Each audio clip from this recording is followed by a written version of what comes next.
Hey everyone, this is Kyle once again, aka Dressing Godzilla Fan, and as you can see, figure I can, since I can figure do a review with a facing this way, so you can get a glance of my posters, like the previous review I did of the Relic, which is right there, which I pointed out to you, and Deep Rising, with the review I did recently too.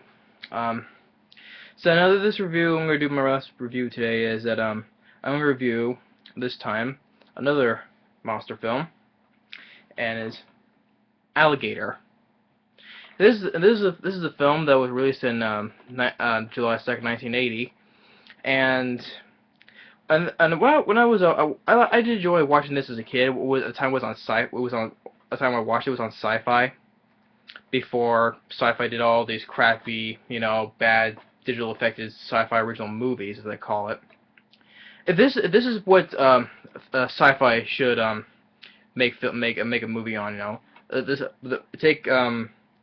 just take notes from Alligator, because this is what a sci-fi film should be, because Alligator is a is a really good monster film. It was directed by Louis Teague, who directed Stephen King's Cat's Eye, and he directed Navy SEALs, and then he directed Cujo, another Stephen King novel, Cujo, which I really do enjoy.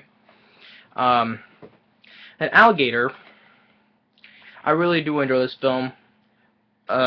First, because as a kid, I watched it on Sci-Fi Channel. Sometimes at times I watched it with my dad. And so in the film stars Robert Forster. He's been many films. Recently, he recently appeared in Olympus Has Fallen. He recently appeared in that. But he appeared in films like Dragon Wars, and then he appeared in let's see what other films he's been in. Dragon Wars was was okay at best, but not much. But like I say, he recently appeared in Olympus Has Fallen, and he recently appeared in 4 episodes of the TV show Alcatraz, the one with Sam Neill. He appeared in a few episodes of that, and he was in The Descendants. He's a Dragon Wars. Lucky Number 11. And what films? He was in the Psycho remake.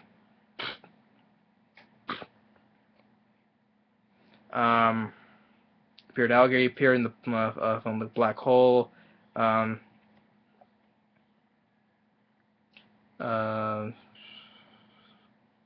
Delta Force. Tales from the Dark Side. Appeared in an episode of that. Supernova. Me, Myself, and Irene. And he's done some few stuff, and he appeared in also a few episodes of Heroes. So, but I would say this is another favorite of mine with Robert Forster. So it starts off with this girl.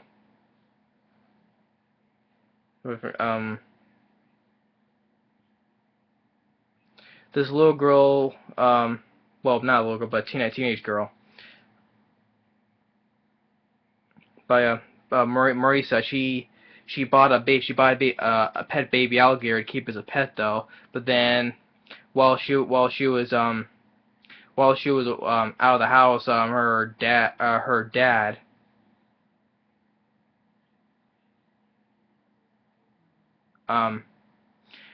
gets mad that he's animalphobic, as it says here, that as a filmman, he gets mad that she got this thing, and that he ends up flushing the alligator down the toilet and into the sewers. And then it's years later where the alligator has been doubled up and supersized. He's now double. It's like about so it was over 35 feet long, 36 feet long, as it said in the trailer. It's 36 feet long, and it weighs over 2,000 pounds, and it's about to break out. and because the reason why it's been giant size is that there's this research facility that's been testing these kinds of experiments on dogs. You know, it was given like um that made it was like a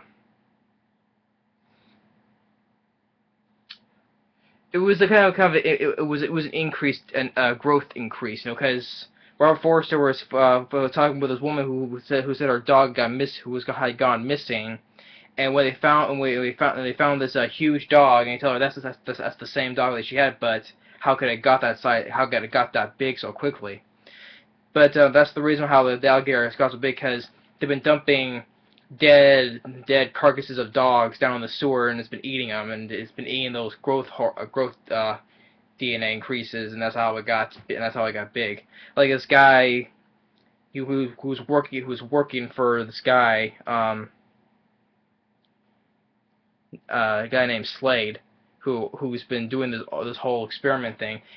He went to the sewers to dump some dead dogs down there, you know, just to shove it in the sewers. And while he's doing it, the alligator sneaks up behind him and surprises him, and then it kills him. You know, like they find like maybe a piece of like a leg and stuff like that. And well, Forster and this young, he's going through a hard time because he recently had they pretty much said like a partner he worked with has been killed, you know. So, but he gets this another cop partner with him, and they go in the sewers to invest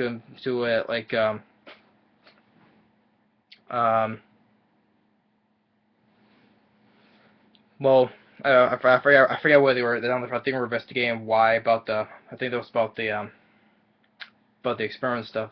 About the experiment stuff. I forgot why they went down there again. But they get attacked by the alligator as they're trying to climb up. Trying to climb the ladder, the hatch gets stuck, and the alligator snags Robert Forster's partner and drags him away. Then he ends up waking up in the hospital. Then he wakes up in the hospital, yelling about there's an alligator in there, you know. And then there's a reporter there's a reporter named Thomas Kemp, and he is curious because he's been shouting because Robert Forster was shouting out alligators in the sewer, so he went down there to take some pictures, and then of course the alligator snatches him while he keeps on snapping his camera with it, you know. So they get the pictures developed, and there's the evidence proving that that David, Robert Forster's character David, that he was not lying after all. So it made newspapers and lots of people like cops and other special forces would try to get in the sewers to try to capture him, but it's nowhere to be found. But then it popped up in later while these kids are playing street baseball. It pops up through the sewers, and they did. And like I said, what I said with sci-fi stuff, what they should do is they've been using recently. You know, they've just been doing all the. I stopped watching the sci-fi movies because it makes me so mad that all the effects that are just so beyond horrendous. Digital effects is beyond mediocre. That's why I stopped watching stuff on sci-fi movies. But this is what sci-fi should be doing, you know. Even though like I said once again, they premiered this on sci-fi, you know, sci-fi film, you know, this and that, you know. But because the alligator they still use the special effects on the alligator look really, really good, you know. It's still a practical alligator, you know, for a giant one. So that's why I liked about it. That's what sci-fi should do. They take notes of all these old disaster films and monster films, you know. Get a good cast and give it a decent budget, and you know, really work with stuff, not just really cheap ass horrendous special effects just for sci-fi. You know, this is what they do. You know, like recently, like during the summer. I've seen a lot of people they really like the movie. They really like the film. What was it? Sharknado. Yeah, Sharknado. That was a stupid idea. Stupid. I like.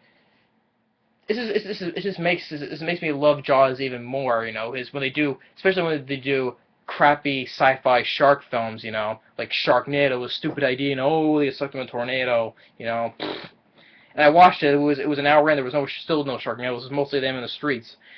Beyond crappy CGI. It is everywhere. It's all everywhere, you know. And also makes me love films like these too. Not only just Jaws, because pretty much everyone knows Jaws is pretty much the best shark film ever made. You know, I'll get to Jaws when I get to a different review. This makes me love. Oh yeah, this makes me love that film even more. But this is what I'm saying. This is what the stuff sci-fi should be doing, you know, just doing films like these. So I was saying, the alligator breaks out of the sewers, and a cop crashes into another car, and yeah, I know, he can't get out the other side, but he slowly crawls out of his car just enough for the alligator to. Well, I didn't see the alligator eat him. I saw you see him take out and just bite off his leg, and that's it, you know. But as they're searching because they can also be going to this small lake over there close to the sewers were, and they hired this professional big game hunter named Brock, played by Henry Silva, I think his name is. So he wants to pretty much hunt down the alligator, and everyone knows it's hiding out in they also be seen hiding out in people's swimming pools. And I thought it was there was one scene I thought it was like, oh, I was like, oh wow, you know, like with these kids late at night, they're having a party or something, and these two kids dressed as pirates, and they leave this little kid on the diving board, and make him walk the plank, you know. But as the mother turns on the swimming pool light, there's the alligator, and the kid's like, no, no, he's screaming, and they push him in, and then the kid gets eaten. You don't see him get eaten, but you see blood in the water. And I was like, oh wow. I was like, oh wow. It eats a kid, you know. It's like, oh cool, you know. So it's just so you know, cool, you know, it ate a kid, you know. So then it cuts, you know, then the next scene with the alligator, then like the Brock character, the big game hunter, you know, he takes like these other couple of people with him, you know, they pay him to help. I think it was to help him with it, you know. Then he sees a shadow, and he walks towards in a dark alley, and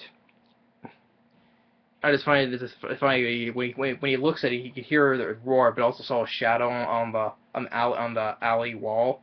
Then all of a sudden it's hiding in a big pile of trash, you know. So how can it go from there, then hide in a big pile of trash?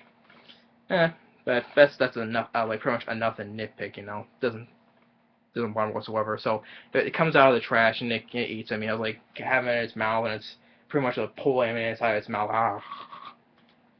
You know. And then because another scene where where it's in a canal, and there's lots of police boats shooting at it. You know, big machine guns, pum pum pum pum pum pum. And then another then one guy has a grenade, but of course I think they purposely did that, you know, like as if they couldn't see where the boat was going, but obviously they jumped over, runs up the alligator like a ramp, and then on shore, and it causes all the grenades to explode. It eats one cop, and then it bites off this other guy's legs off. Then it heads like to the guy Slade, the bad guy Slade, you know, to his big mansion, you know, goes up to his lake. They're having like a big wedding. I thought it was really cool. I thought it was cool. It just crashes in on this wedding. You know, it's in the alligator just eats a couple of people, and using his tail, swinging his tail, causing people to fly everywhere. You know, and I thought it was pretty funny where it uses the tail and hits one guy, and it causes the guy to fly right into a wedding cake. I thought it was pretty funny too.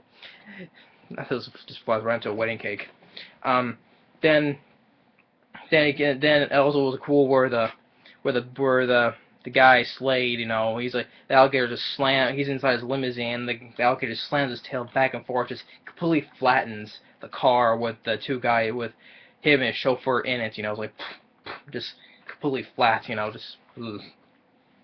How does it feel like we're inside the car where you just get completely flattened by a giant alligator? But then our reporter he gets a plan how to kill you because in the police evidence locker he took a few sticks of dynamite where there was as evidence because earlier in the film because there was a guy who had like a fake bomb strapped to him. He was gonna like blow the place up, but had like a radio and stuff that was fake though. But he had dynamite with him, so he took that. He was gonna plan to go in the sewers because there was a place in the sewer has poisonous gas in there, so he's gonna plan to blow that stuff up, then causing the sewer to explode along with the alligator. So he plants the dynamite as he's trying to get out. Of course, a car just goes on top of the sewer lid, so he can't get out, so where the also the Marcia, who's now an adult, from the opening scene of the movie where she was a girl, had the pet alligator. Yeah, she's the Robin Riker as her name, as Marcia. She, helping David out, and she's telling this woman whose car is on top of the sewer lid, telling her to move. There's somebody underneath. She pushes her out of the way to drive out of the way, so he can finally get out. Then it was neat. There was a second of explosion of the alligator getting exploded, like his head getting exploded, but that's all you see. And you don't see the rest of the alligator getting blown up to bits. So he tells the police chief, played by Michael V. Gazzo, says, "Now do you believe me?" Whereas he says, "Just bits, nothing left of it." So and then when they finally close the sewer, then all of a sudden another baby alligator falls in the sewer, and pretty much the whole thing starts all over again, and that's the end of the movie.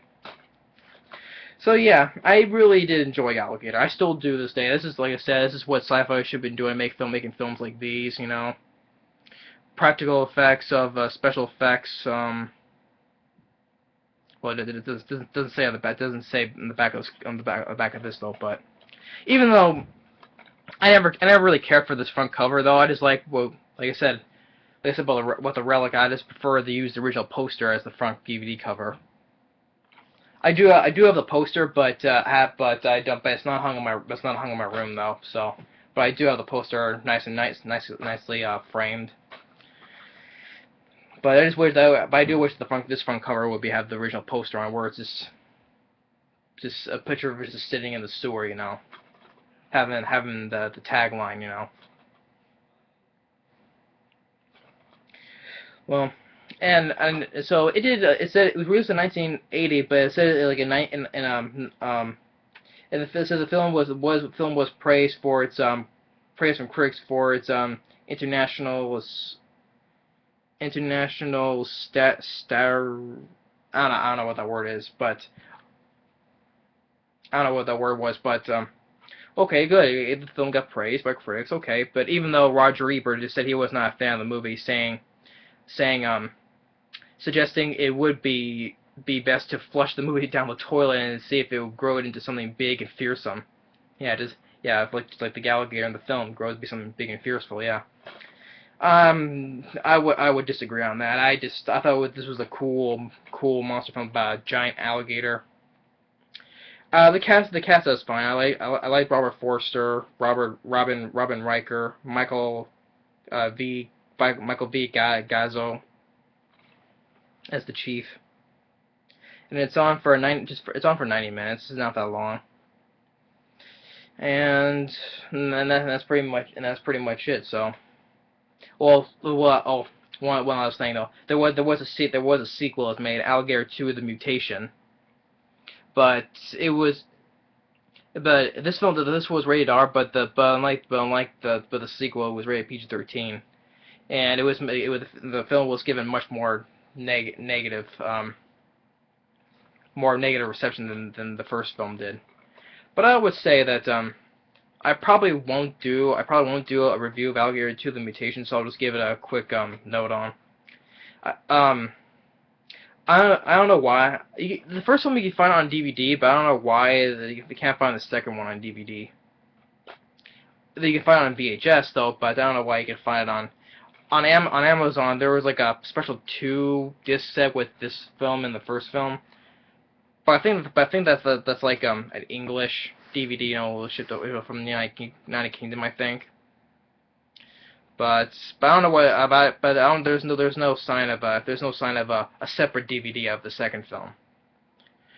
What if I did? What if I did is that a long time ago when it was on Sci-Fi, I recorded it, so I watched it from there, with the original Sci-Fi logo where it shows a Saturn planet and it says Sci-Fi. But I did like Alligator 2: The Mutation still, but less than the first film. Yeah, I do. I always like the first one best. So, and so this is my little quick note on Alligator 2: The Mutation. I do like the film less than I like the film, but I just like a little more less than the first film. So anyway, that's Alligator, and thanks for watching, and stay tuned for another movie review. Later.